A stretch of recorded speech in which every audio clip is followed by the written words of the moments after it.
que no saquen cuentas.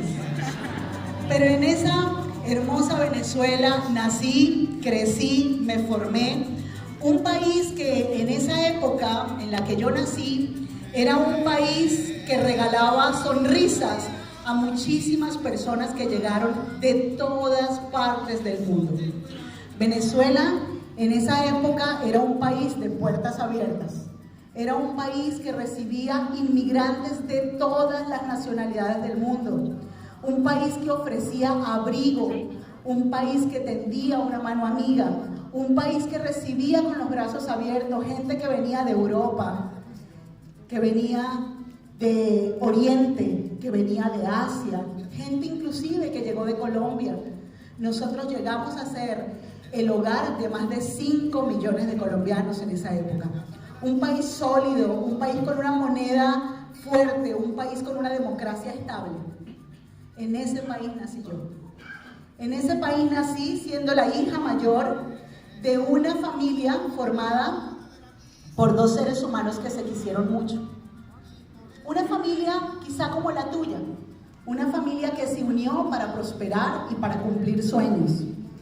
Mi madre, de nombre Blanca, docente, no solamente por formación, sino también por vocación, una mujer consagrada a la educación por más de 30 años de su vida. Mi padre, de nombre Miguel, un hombre soñador, un hombre de grande visión, un hombre que siempre tuvo el sueño de ser ingeniero civil. Pero por algunas circunstancias de la vida, de su época, no pudo culminar ese sueño. Sin embargo, mi padre, aun cuando no pudo culminar el sueño de ser ingeniero civil, decidió que habían más sueños por conquistar y fue un hombre siempre de mente abierta, un hombre que se negó a ser empleado y siempre desde muy joven fue emprendedor. Quizá esa valentía de mi padre influenció mucho mi infancia y mi adolescencia. Mi padre formó en mi carácter, mi padre formó en mí una visión amplia de la vida, porque para mi padre jamás hubo límites para conquistar sus sueños. Sin embargo, poco tiempo después de esa fotografía en la cual yo tenía apenas 13 años, mi padre falleció y mis 3 hermanos y yo quedamos simplemente bajo la crianza de mi mamá. Los 4 muy influenciados por ella como docente, como maestra, y ella nos crió con los valores muy propios del siglo pasado, de la era industrial. Y los 4 fuimos formados con valores: ve al colegio, toma una muy buena educación, gradúate en la universidad para que trabajes toda la vida para una gran compañía hasta que te pensiones. Esos fueron los valores con los que nos crió mi mamá, a mis 3 hermanos y a mí. Y eso en efecto fue lo que hicimos. Mi hermana del medio y yo somos contadores públicos de profesión. Mi hermano varón es ingeniero industrial y mi hermana más pequeña es ingeniero electricista. Así que todos hicimos caso a la formación de mamá. Y muy seguramente tú estás allí sentado pensando que a ti también, no importa tu edad, si eres de mi generación o eres de una generación mucho más joven, estás allí pensando que a ti seguramente también te formaron y te criaron con los mismos valores. ¿A quién no criaron con esos valores? Ve al colegio, toma una buena educación, trabaja toda la vida y te pensionas. Increíble. ¿Cómo son valores que vienen de generación en generación como si el mundo no hubiera cambiado? El mundo cambió. ¿Quién está de acuerdo con eso? El mundo cambió. El mundo ha evolucionado de una manera absolutamente veloz. Sin embargo, nosotros en este mundo lleno de cambios, en esta nueva economía del siglo XXI, seguimos criando a nuestras nuevas generaciones con los mismos valores de la era industrial.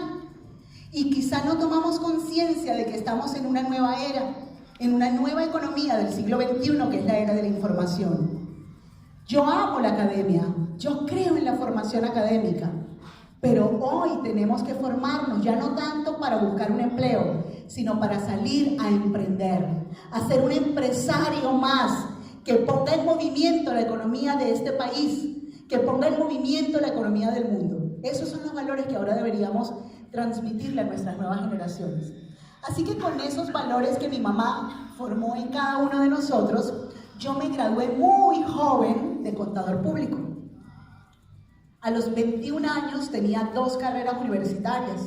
A los 25 años tenía un magíster en gerencia de empresas con énfasis en finanzas. Y toda esa formación académica en un país de bonanza como Venezuela, en aquel momento, me permitió entrar rápidamente al mundo laboral. Tuve la fortuna de ser pasante y posteriormente empleada de la industria petrolera de Venezuela. Una industria que para esa década era la segunda industria de petróleos más rentable del mundo.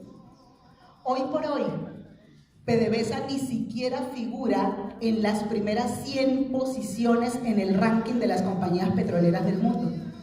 Ese es el cambio que ha tenido mi país. Pero yo tuve la fortuna de trabajar en la buena PDVSA, en la PDVSA de la excelencia, y allí esa compañía formó en mí grandes valores corporativos. Luego vino un proceso muy interesante de privatización en mi país de la empresa de telecomunicaciones.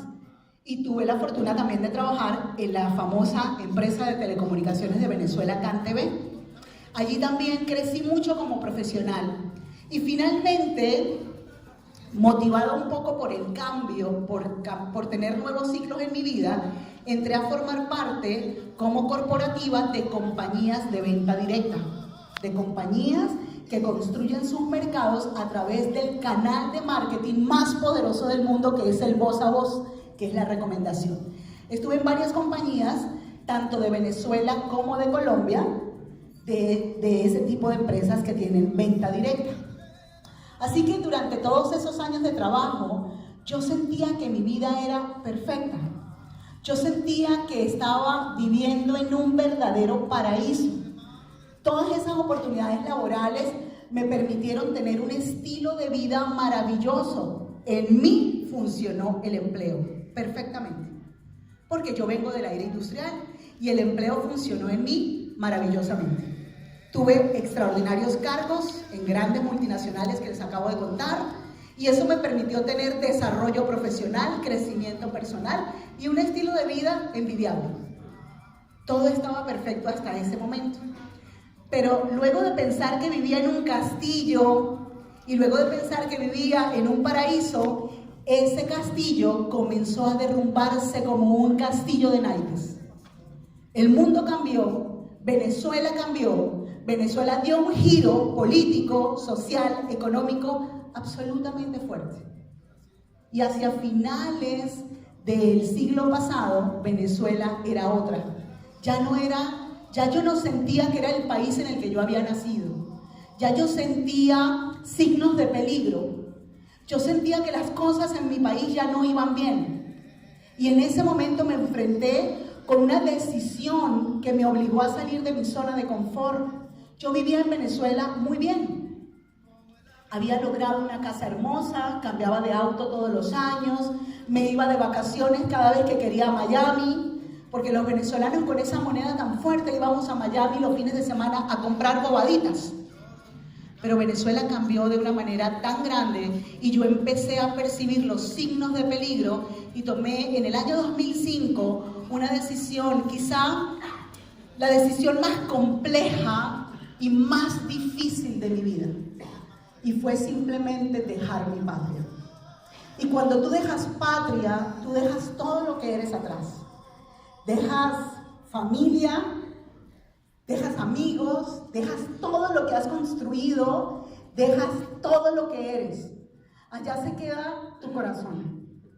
Y yo sé que en Colombia hay muchos emigrantes, o hubo muchos emigrantes, quizá ahora es menos, pero yo sé que el colombiano entiende lo que significa dejar la patria.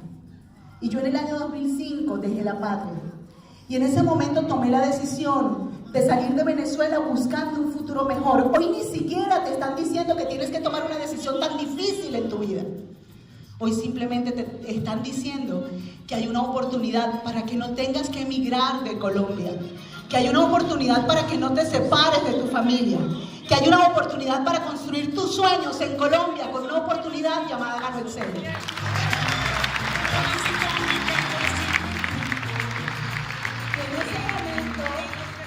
pensando a qué país me voy, entró en mi lista de opciones un país que tiene los mismos colores de mi bandera. Y yo decidí en el año 2005 venir a vivir a Colombia. Colombia, ¿cuánto te quiero? Colombia se ha vuelto mi casa.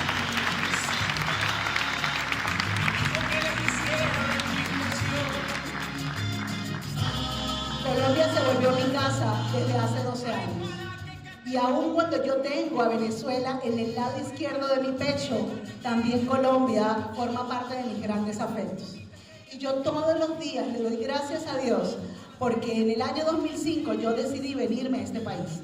Un país que se ha convertido en mi segundo hogar, un país que me ha dado grandes oportunidades. Y a veces escucho a la gente un poco angustiada, preocupada, negativa, diciendo que en Colombia no hay oportunidades.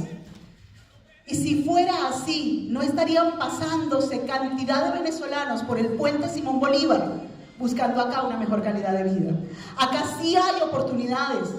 Acá hay grandes oportunidades, no solamente para los que nacieron en esta tierra, sino para todos los que lleguen acá, de la nacionalidad que sea, queriendo construir de la mano con ustedes un futuro mejor. ¡Arriba Colombia! ¿Qué hace un empleado cuando llega a otro país? Simplemente actualiza su hoja de vida y busca empleo. Porque eso era lo que yo sabía hacer. Yo siempre fui empleada porque crecí con esos valores. Así que cuando yo tomo la decisión de llegar a Colombia, simplemente actualicé mi hoja de vida y busqué empleo. Y gracias a mi experiencia laboral y gracias a toda mi formación académica, rápidamente me coloqué en el mercado laboral colombiano.